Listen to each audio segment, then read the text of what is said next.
Welcome. Good afternoon. How's everyone doing this afternoon? Excellent. Hopefully there's no more snow in the forecast, but thanks for fighting your way through these snowdrift parking lots. We're really excited about this afternoon. This is our informal craft talk. I'm Paul Grandal, the director of the NYS Writers Institute. It's nice to see Professor Thomas Bass's students here. This is a chance for everyone to ask questions and kind of lead the conversation with our guest, our very special guest, Salman Rushdie, who also braved the storm with no snow in New York. So no, welcome. Not really. Salman. Thank you. Yeah, thank you.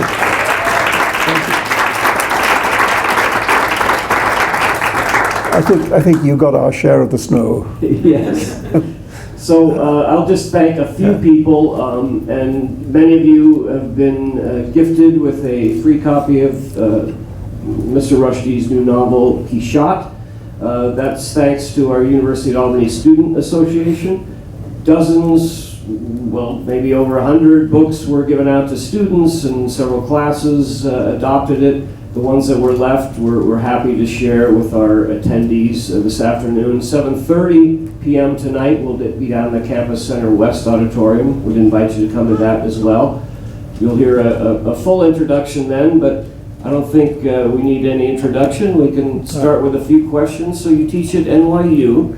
I teach a little bit, yeah. What's the class like? How do you? Well, I teach only in the spring semester, so I'm not teaching right now. Right.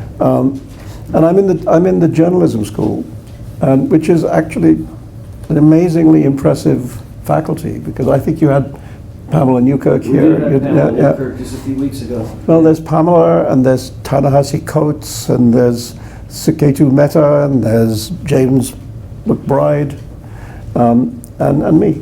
You know, so it's quite fun to be on the same. I have the office next door to Ta-Nehisi Coates, which is quite enjoyable, especially now, because now we teach on the same day. It used to be that we never saw each other because we taught on different days.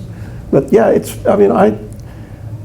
I like journalism students, you know, because they kind of have one foot in the real world already, you know, and they know things. You know, it's interesting. Literature students don't know anything. But I mean, I had one student who was a guy from Sri Lanka, and he said to me that on his summer vacation, this is like 4 years ago, on his summer vacation he had gone to the boundary between the frontier between Turkey and ISIS. He says, I'm standing there and there's a Turkish flag here and there's an ISIS flag over there. I said, I hope you didn't cross over. He said, no, I didn't do that. I said, this is what you did on your summer holiday. And he said, yeah. I said, why? He said, well, I just wanted to see it, you know. So, I mean, they're very impressive in many ways, you know, because they're very engaged already. I think he's got a good career as a journalist. Yeah, now he's back in Sri Lanka doing very well, actually. That's great. I know very early on in your career, you worked briefly as a copywriter at an ad agency. Can you talk about that? What did that teach you about writing? You remember any of the jingles? Well, it taught me, what it does, it's very good for, is it teaches you discipline.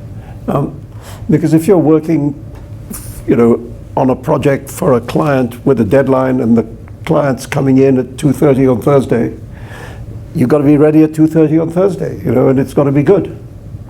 Otherwise you don't last very long. And that mentality of just get it done, you know, don't sit around waiting for inspiration, just get it done, is that's good training. And I mean, I've kind of carried that through into now. I mean, I'm quite disciplined as a writer, you know, and I sit down and do my day's work, and, you know.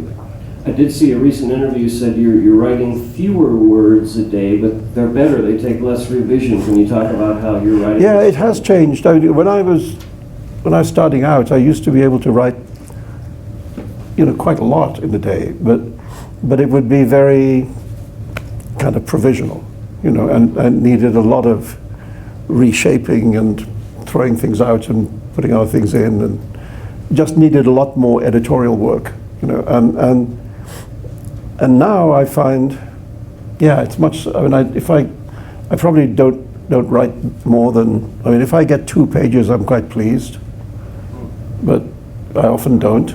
They're 2 good pages. Right? But they're much closer to being. I mean, it's never exactly finished because you always have to go over things, but it's much closer to where I want it to be. You know, so yeah. So I mean, that's just that's just to do with having done it a lot more. I think, you know, that you lose something in energy, and hopefully you gain something in control.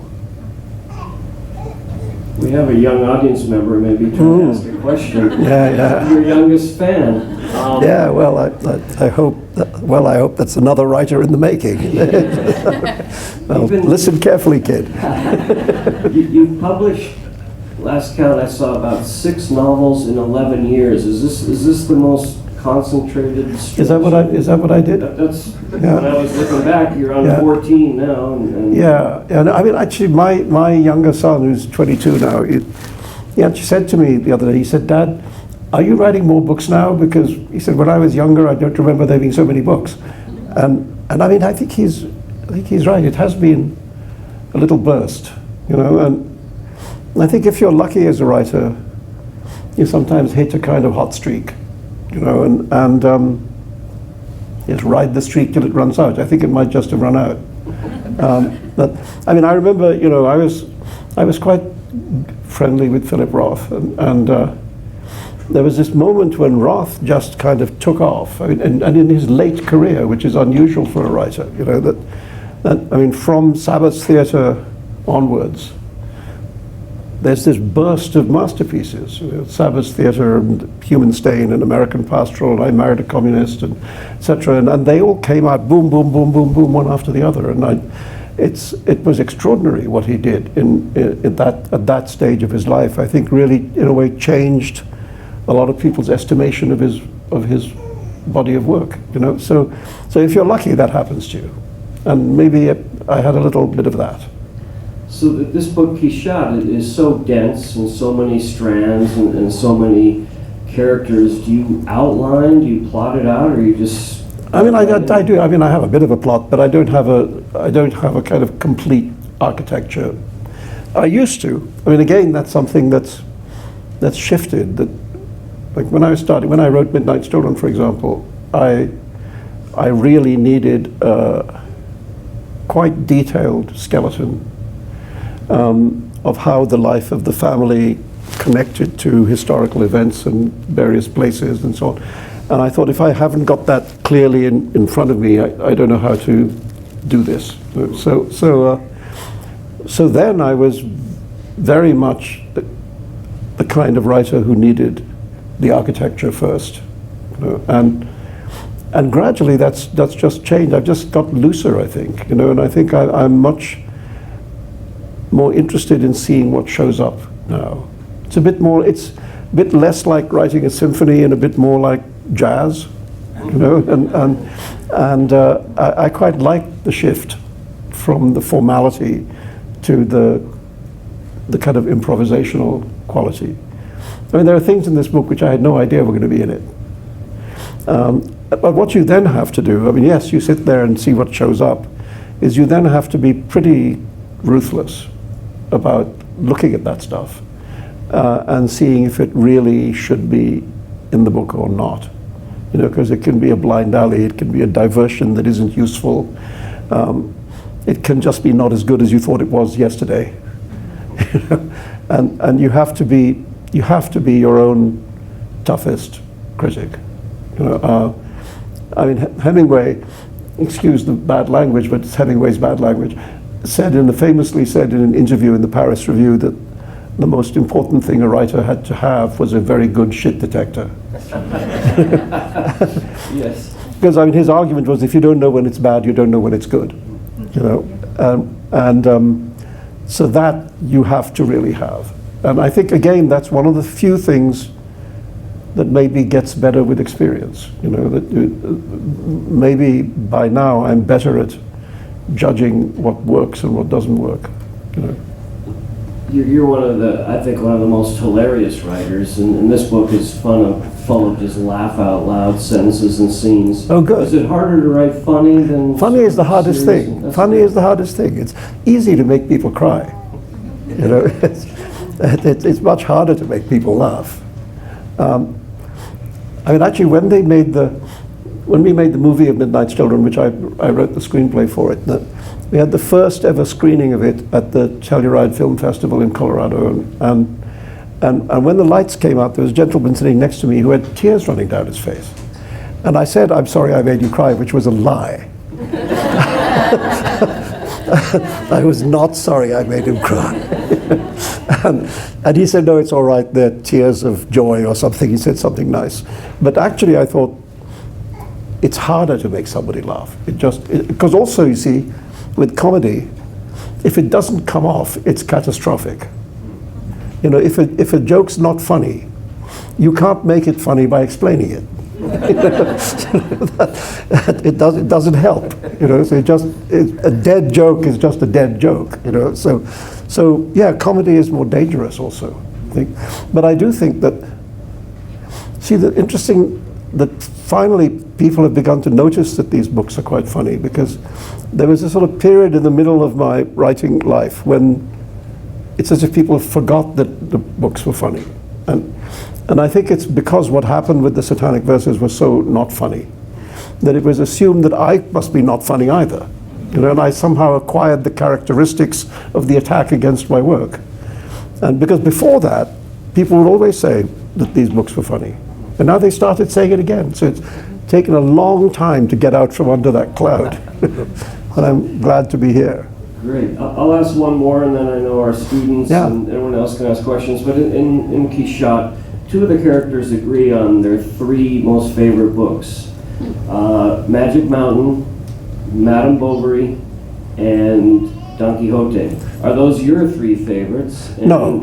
Oh, okay. No, I mean, they're three. I mean, they're up there. Yeah. You know. So why did you pick Quixote for this Well, it sort of picked me in a way, because what had happened was, about 5 years ago, when I was actually writing The Golden House, which I came here to talk about, you know, when I was around then, about 2014, something like that, I was asked to write something about Cervantes, because what was coming up was this, in 2015, was this big double anniversary of both Cervantes and Shakespeare, who have this strange thing about the same birthday, you know, same April the 13th, same birthday of the same year. But there's a given that these are the greatest writers in the two languages. I never knew that. It's sort of, no, but what is even more weird, and this is what I like, is that even though it's the same date, it's not the same day. Work that out. Different time zone? Or No, different calendars.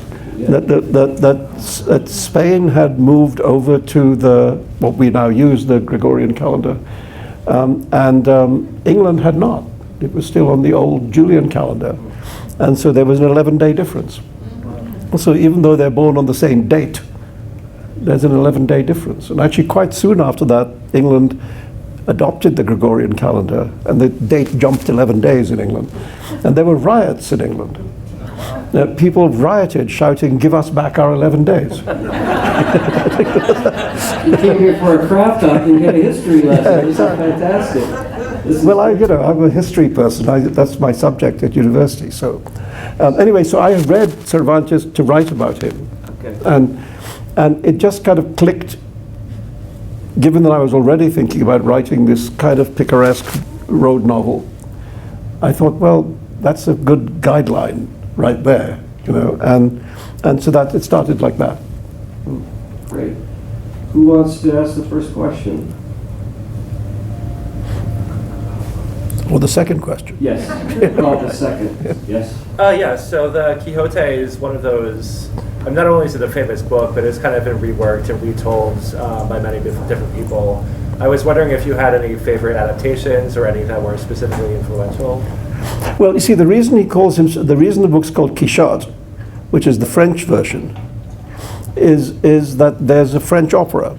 Jules Massenet in the 19th century wrote an opera called Don Quixote, which is based on Don Quixote, but it fools around. You know, I mean, the love story is changed. You know, a lot of it's not exactly Don Quixote. You know, and I thought that since my character is kind of a variation, it's quite. I like the idea of naming him after the variation, rather than naming him after the original.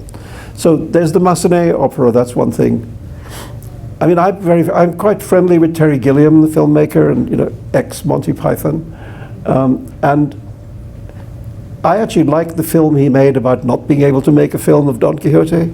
Yeah, the documentary. The documentary, Lost in La Mancha. I think is actually really good, and so I was thinking about that. Now he's made a film, and to my mind, it's not as good as the documentary was. So. It may have been better to stay lost in La Mancha. And I mean, I've read quite a few different translations of Don Quixote over the years, and there's quite a lot of variation in them. One of the ones that's really very good is the 18th century British novelist Tobias Smollett did a translation of Don Quixote, which is kind of quite raunchy, and fun.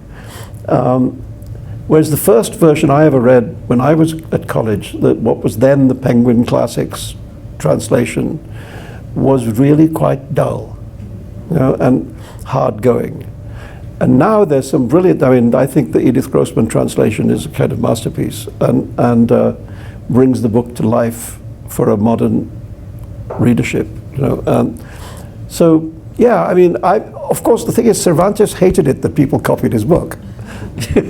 In fact, the reason he wrote Volume 2 of Don Quixote was to get rid of the imitation Volume 2s that had been produced by other people.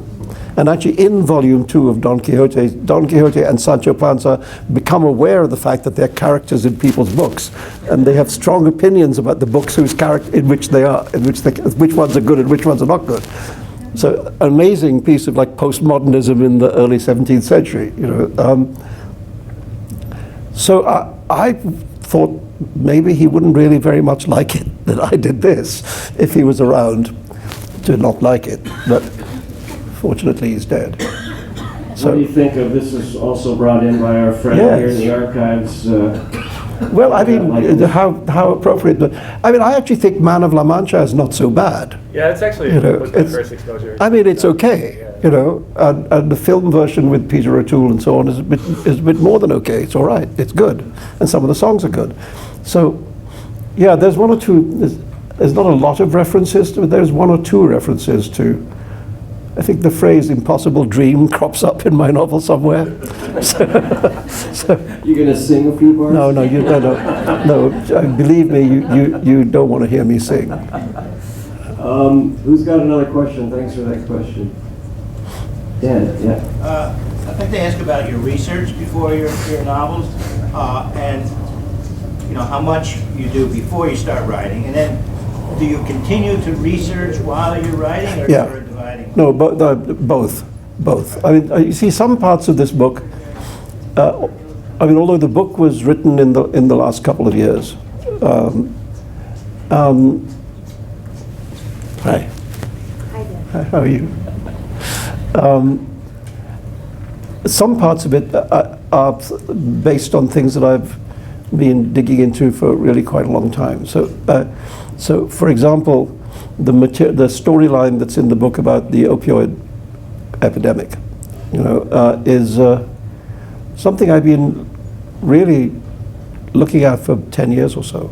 I mean, long before everybody else started noticing the behavior of the Sackler family and other such people. I mean, I've been digging into it for a while, and actually I found a true life story, which is the basis of there's a character in the novel who's a Indian American pharmaceutical entrepreneur who's also kind of a crook, and who produces a very powerful version of fentanyl,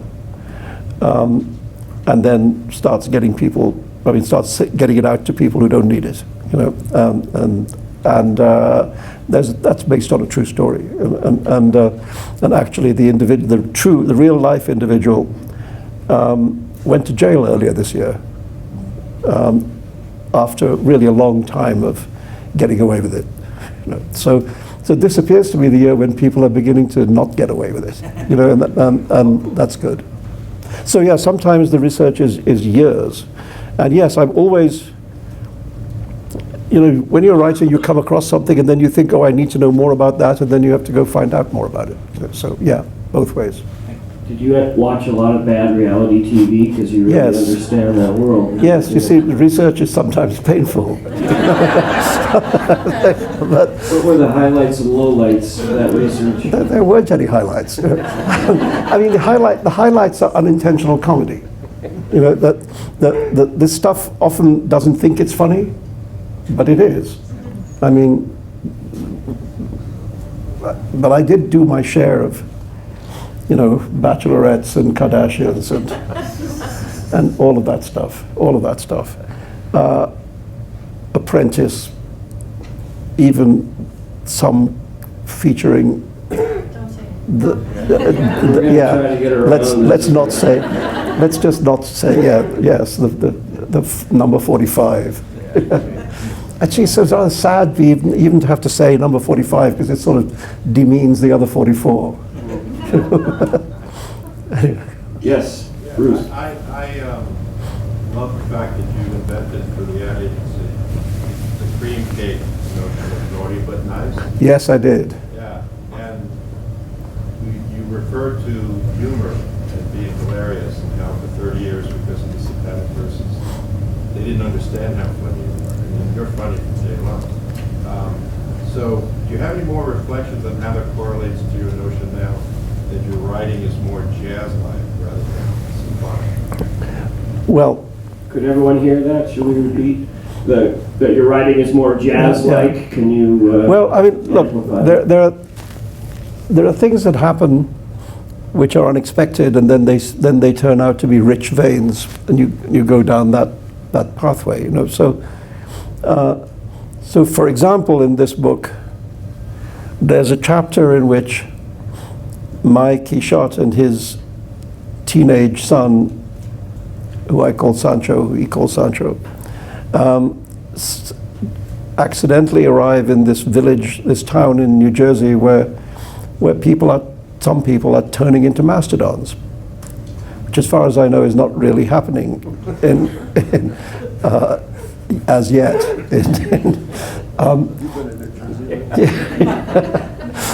Well, the town has an imaginary name in the novel, but I know exactly where it is.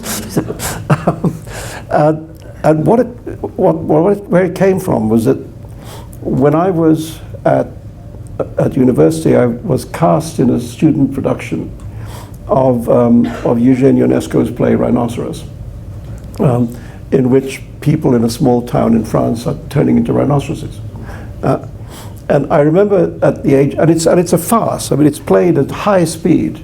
You know, people run off on and off stage all the time, and every time you run off stage, there's a stagehand who sticks a bit more rhinoceros on you. and anyway, I was 19 or something, and I didn't really understand what was going on. You know, and so I said to the producer, I said, "What's this about? I mean, what's going on?" And he kindly said to me, he said, "Salman, it's about fascism."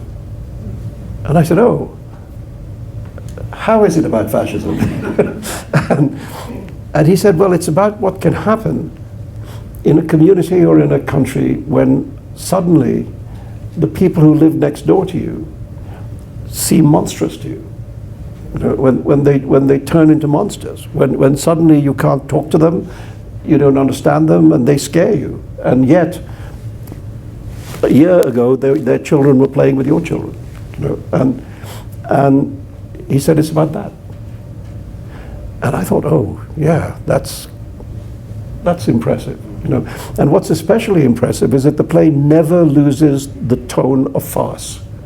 It never drops into kind of didacticism. You know, I mean, it's hilarious all the way through, but what it's telling you is something else. And then when I had this idea on doing my I thought I can't have rhinoceroses because he's got rhinoceroses, so I thought I'll have mastodons instead because they're sort of funny. But the reason I did it is because I thought maybe something like that is happening again. You know, maybe we're again at a moment where we are so alien from each other, you know, that we seem monstrous to each other.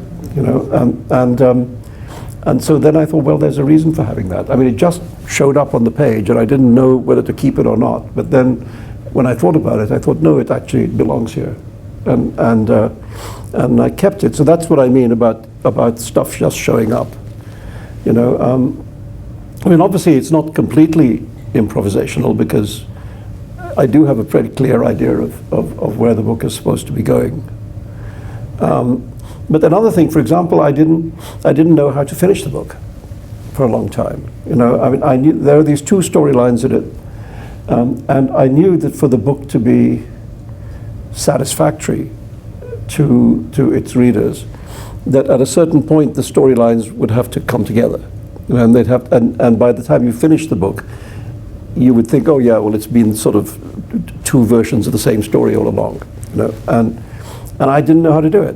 You know, and then it just showed up. It showed up, and it showed up because I remembered something I'd read when I was 20, a science fiction story that I'd read when I was 20, which I probably hadn't thought about for half a century. You know, that's this strange way in which the creative imagination can work. That things can bubble up from very, very deep down, and I didn't just use the story, but the story gave me an inkling of how I could make my story work. And so, I mean, I guess that's what I mean by jazz, some of it.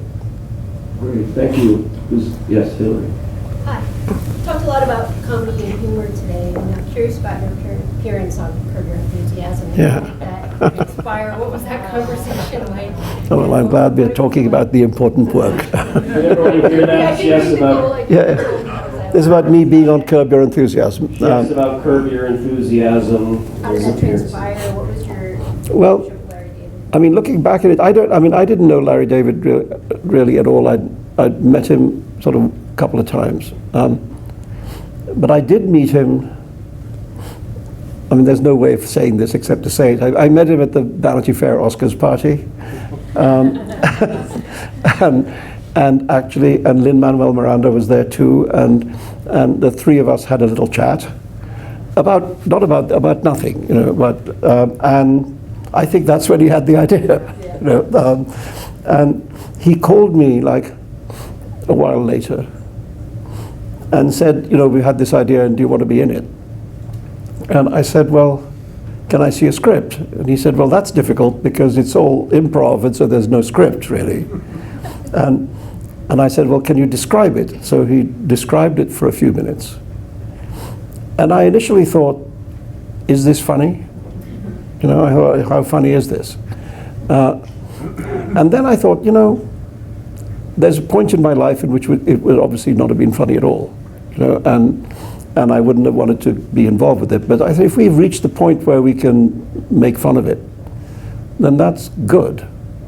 That's a kind of power shift and a liberation, you know. And so I thought, okay, yes, I'll do it. And then, of course, it's a little bit scary because you actually show up and there actually is no script. And they sort of tell you, they sit you down and they say, here's what's going to happen in the scene. So it's sort of guided, it's not completely free, it's guided improv. You've got to get from here to here during the scene, but then you just have to find a way of doing it, you know. And I thought, these people are geniuses of improv, you know, and I don't want to be the only person on Curb Your Enthusiasm who's not good. But what they do is they deliberately overshoot. I mean, they shoot a lot of material, you know, and so if you're actually no good, they can cut you out, essentially, or cut you down to very, very little. And so I was quite pleased that they left. I mean, basically those two scenes that I was in are the two scenes that there were. I mean, it was really fun. The most difficult thing is you do the scene and it goes well, and they say to you, well, okay, that's good, we've got that. Now do it a different way. And that's hard. That's hard. But yeah, it was fun. I mean, you know, the only other thing I ever wanted to do in my life was to be an actor. And when I was at college, I actually spent more of my time, and even after university in London in the early 70s, where there was a very active fringe theatre scene. I mean, I spent all my time doing theatre, you know, and it was the other thing that I thought I might do. And then fortunately, I think I had the brains to realize that that might not be the way to go. But it's always remained like a kind of unscratched itch. So every so often somebody offers me something and I say yes. The thing I was really sorry not to be able to do is I got called by kind of Will Ferrell's producers for what was then called Untitled Will Ferrell NASCAR movie. And of course became Talladega Nights, but they had this idea of having the three most improbable people they could think of dressed up as NASCAR drivers with the, you know, the uniform and the helmet, etc. Just one shot, walking towards the camera, slow motion, heat haze, Take My Breath Away on the soundtrack, and they wanted Julian Schnabel, Lou Reed, and me. and we all wanted to do it. We all thought it was cool, very funny idea, you know. And unfortunately, the shoot date they had was one that none of the three of us could make, but we conferred and we said to them, if you move the shoot date by 3 days, we could all do it. And then they wouldn't move it. So they just dropped the idea. I wanted that shot. Of me and Julian and Lou in slow motion. That would have been great. So yeah, I mean, you know, if anybody's got a movie in mind, you know, see my agent. Excellent. Who's got another question? Any of our students? Yes. Do you have any advice for an aspiring author looking to write politically driven fiction like yourself? Who writes politically what? Driven fiction. Oh, driven. I don't know that it's politically driven. I mean, it's got public events in it. I think what I would say is that it's very difficult for a book to last very long if all it is politically driven. Because, you know, we live in a time in which the subject changes very fast. And a book takes a long time to write. And it's very, no matter how, you know, how much energy there may be in a given political subject, there's going to be a moment when people don't care about that anymore because they're worried about something else. And if all your book has is that, then your book is going to become like yesterday's papers, you know, and not interesting. So if you're going to approach like the public subject, you know, how do our private lives interact with the world around us? I think you have to think more novelistically. You have to think through character. You have to think through language and form, and you have to make, like in any book, you have to make that the heart of the book, you know, and then it has a chance of surviving, and the political side of it becomes just one element in the vision of the book, you know. That otherwise it can just be too fleeting, you know. I mean, if you want to write an agitprop book, then fine, write an agitprop book, but I think you have to be aware of the fact that that will have a short-term life, you know. And if that's what you're after, then yes, but you should be aware that those are the consequences. Great. Thanks for that question. Who else? Yes. Hi, Mr. Rushdie. Hi. I cannot believe I'm speaking with you. I have a framed photo of you and Bono Oh yeah. by a photographer named Anton Corbin, yeah. It's been with me for a very long time. And I'm wondering, in that photo, did you actually switch glasses Yeah. with Bono? Is that what happened? Yeah, it was Anton's idea.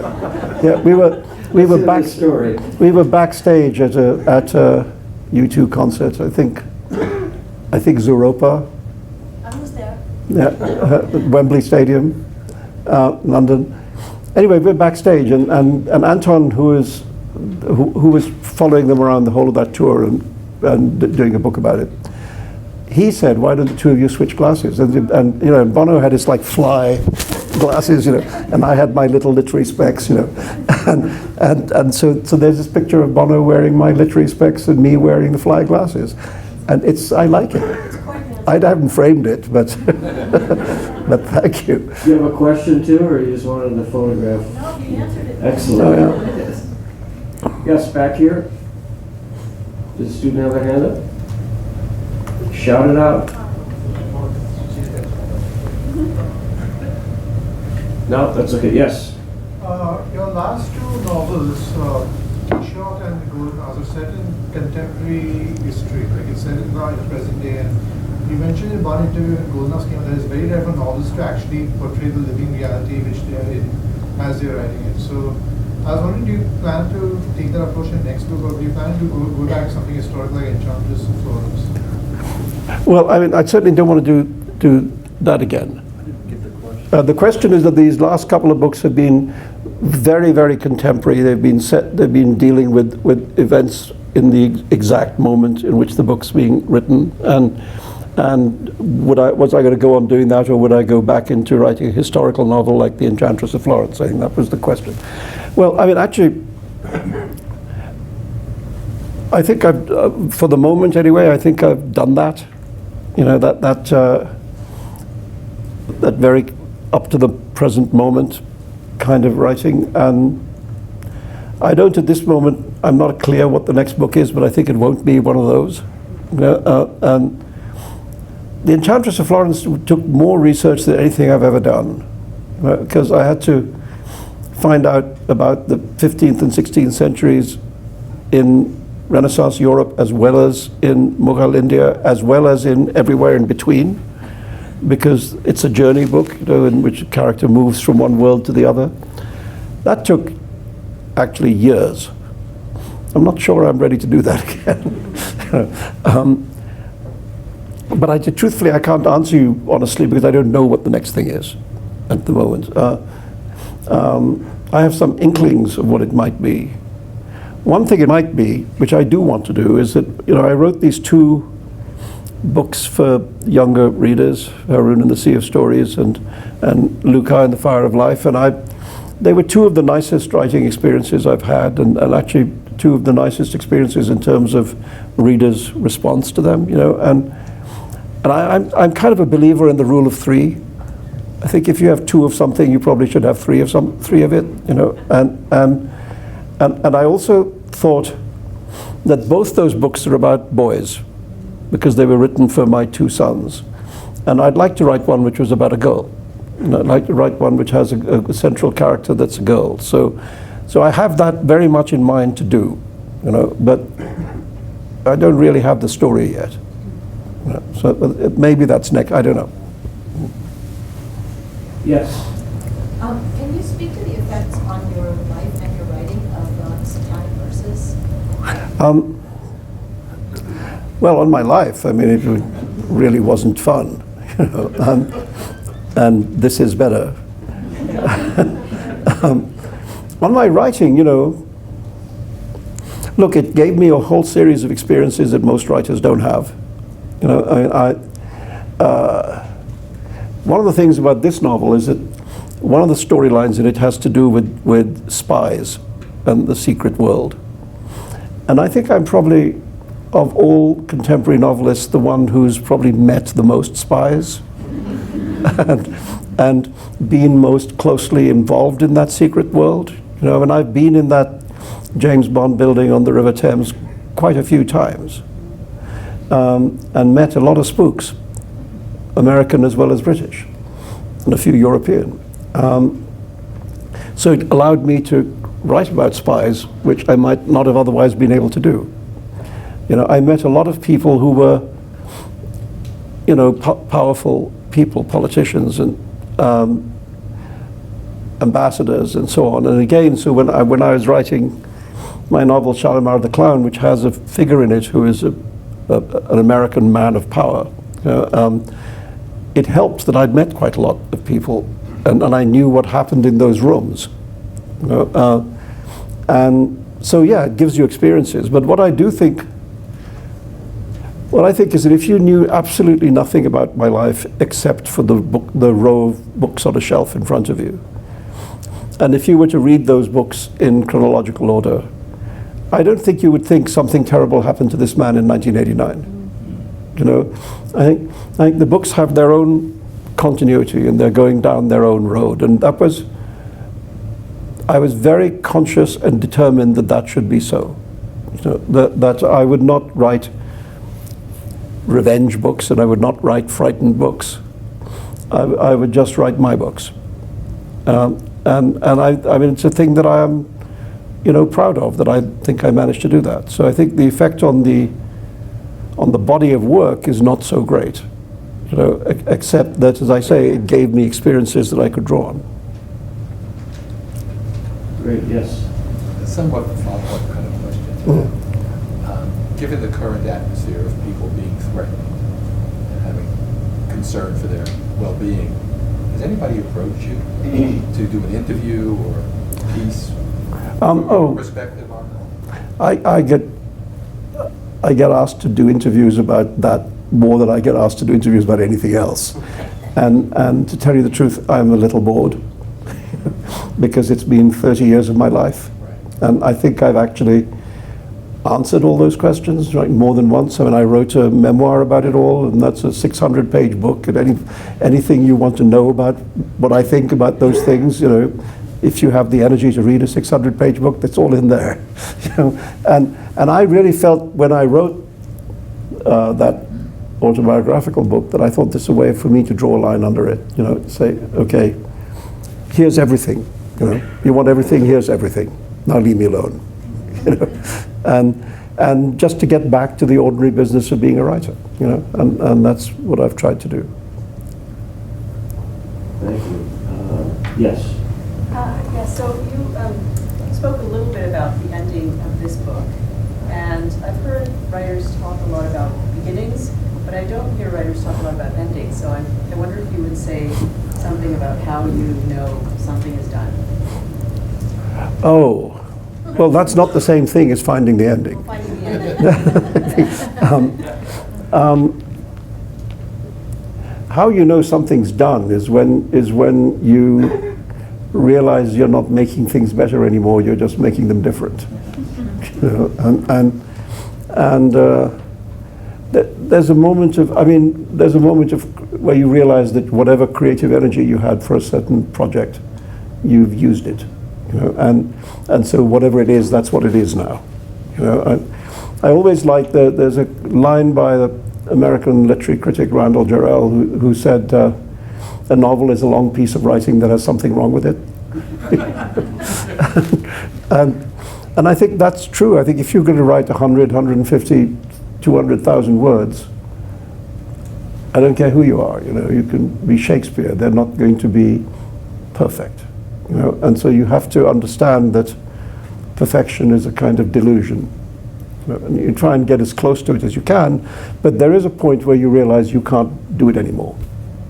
And that's what I call finishing, and then I become very interested in what people have to say. Then I become very interested in my editor and early readers and so on. And that can help you get it the final inch over the finishing line. But what about endings? Sometimes you have the ending right away. I mean, there are books I've written where I've known the ending from the beginning. I've known exactly how it would end, and it ended exactly like that. And there are other times when you discover you have to find the ending because you're not sure about it. You know, I mean, J.K. Rowling famously said that she wrote the last chapter of Harry Potter when she was writing Volume 1 and locked it up in a safe. I mean, the last chapter of Volume 7. You know, and so she clearly had an amazingly clear sense of the story arc of what she was doing. I think most of us are not quite as lucky as that usually. You know, because you can sometimes think you know where it's got to end, and then you get there and you think that it's not as good as you thought it was going to be. You know, it's a bit more obvious and a bit too dull, and you know, and you have to find something better, and then you find something better if you're lucky. You know, I wish I could give you a more sort of worked out answer, but it's not like that. It's stumbling around in the dark until somebody turns the light on. I think maybe a couple questions, because I know a lot want to get their book signed afterwards, which Salman said he'd be happy to do. We'll just be signing them just like tonight. There'll be a lot of people want to get books signed, so we won't really have time for personalizing or inscription, but we will do a signing afterwards, and we need to give them a little break and something to eat before the evening.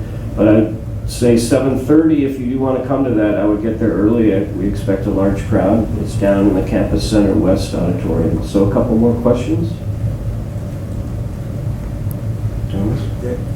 There are some shocking eruptions of racism in this novel directed towards Indians.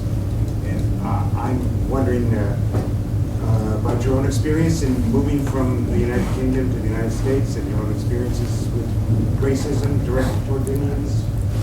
Well, I mean, I don't have any, I'm happy to say I don't have any bad personal experiences directed at me, but there are things in the book which arise out of things that have really happened. Yeah, I mean, for example, there's a moment in the book in a bar in a town in Kansas where a man comes in and randomly shoots two Indian American people at the bar who are kind of software engineers, and one of them dies and one of them survives, and that really happened. The town in the novel is called Beautiful, which doesn't exist. But the town which does exist, in which it did happen, which is called Olathe, turns out to be a Native American word meaning beautiful,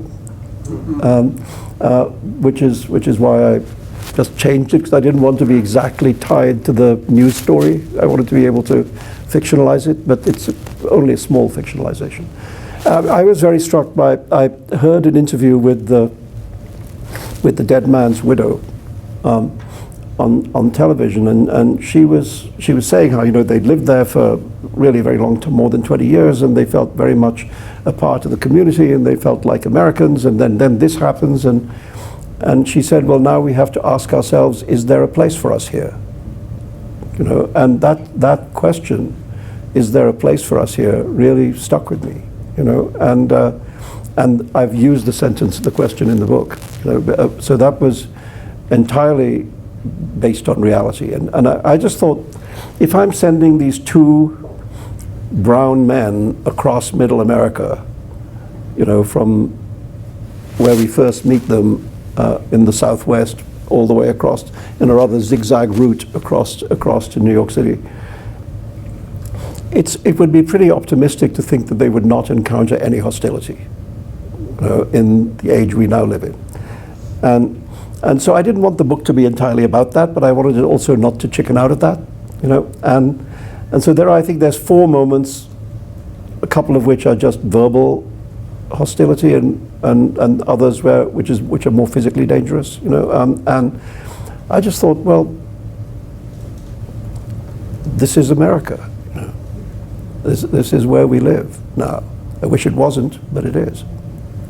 How about your own experience in moving from the... My own experience is not so bad, you know. And actually, one of the things that interested me was a lot of people I talked to who are Indian American, who had moved, like me, had moved from the UK, said that their experience of racism in Britain was worse than it was here, you know, because they felt that, like, Indians, Pakistanis are more the target of British racism, and here, because the main target of American racism is not the Indian American community, you know, for a while they felt almost excused racism, you know?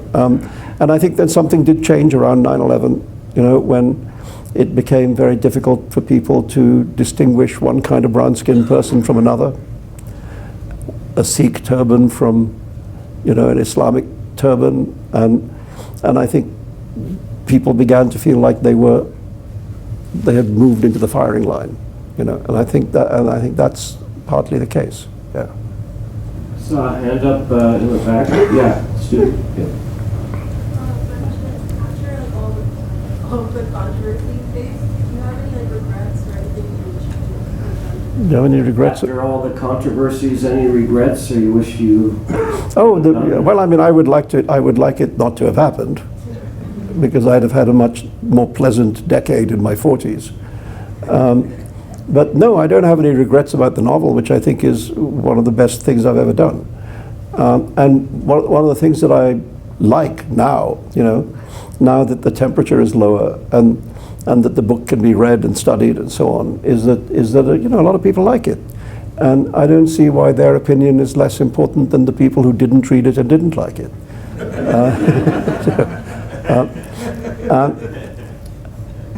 I mean, I think, I can't imagine my work without the Satanic Verses, and I think it's